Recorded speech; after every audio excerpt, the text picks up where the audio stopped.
আসসালামু আলাইকুম। Football short রিপোর্টে আপনাদের সবাইকে স্বাগতম। ভাই La Liga El Clasico Real Madrid versus বার্সেলোনার ম্যাচে রিয়াল মাদ্রিদকে কিলিয়ান এমবাপ্পে হ্যাটট্রিক করেও রিয়াল মাদ্রিদকে বাঁচাতে পারল না। লামিন ইয়ামাল, গার্সিয়া, রাফিনহার জোড়া গোলে ৪-৩ গোলে জয় নিয়ে মাঠ ছাড়ে নিজেদের ঘরের মাঠে বার্সেলোনা। ভাই ম্যাচের শুরুটা যেভাবে করেছিল রিয়াল মাদ্রিদ, একজন মাদ্রিদিস্তা হিসেবে বলতেই পারি যে ওয়ার্ল্ড ক্লাস শুরু ছিল রিয়াল মাদ্রিদের। রিয়াল মাদ্রিদের ম্যাচের শুরুতে কোনো ঘাটতিই ছিল না। তাদের প্রচুর পরিশ্রম এবং প্রচুর চেষ্টা ছিল ম্যাচটা জেতার জন্য। ম্যাচটা উইন হতে অনেক কিছুই করে রিয়াল মাদ্রিদ। কিন্তু ভাই এই সিজন যে রিয়াল মাদ্রিদ যা করে আসছে, এই ম্যাচেও ঠিক তাই করে। তারা ফার্স্টের লিডে থেকে লাস্ট পর্যন্ত লিড ধরে রাখতে না পারা, এটা হচ্ছে রিয়াল মাদ্রিদ এই সিজনে একটা বিগ প্রবলেম। কিলিয়ান এমবাপ্পে ম্যাচের মাত্র ৫ মিনিটে প্লান্টি থেকে স্কোর করে। ভাই একবার আপনি চিন্তা করুন, এল ক্লাসিকোতে ম্যাচে ৫ মিনিটে প্লান্টি থেকে স্কোর করে দলকে লিডে নিয়ে গিয়ে শেষ পর্যন্ত যখন হার নিয়ে মাঠ ছাড়তে হয়, তখন কি একটা পরিস্থিতি দাঁড়ায়, কি একটা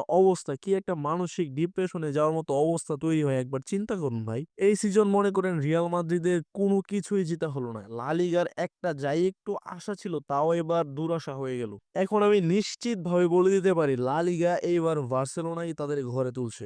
এখনো পর্যন্ত পরিসংখ্যান তো তাই বলছে। ৩৫ ম্যাচ খেলে বার্সেলোনা ৮২ পয়েন্ট নিয়ে পয়েন্ট টেবিলের ১ নম্বরে অবস্থান করছে, আর পয়েন্ট টেবিলের ২য় নম্বরে থাকা রিয়াল মাদ্রিদ সমান ৩৫ ম্যাচ খেলে ৭৫ পয়েন্ট নিয়ে পয়েন্ট টেবিলের ২য় নম্বরে অবস্থান করছে। ৭ পয়েন্টের ব্যবধান রিয়াল মাদ্রিদের সাথে বার্সেলোনার। একবার চিন্তা করুন ভাই, সমান ম্যাচ খেলে ৭ পয়েন্টের ব্যবধান। লিগ কোথায় যাচ্ছে? লিগ তো এবার হারিয়ে গেল।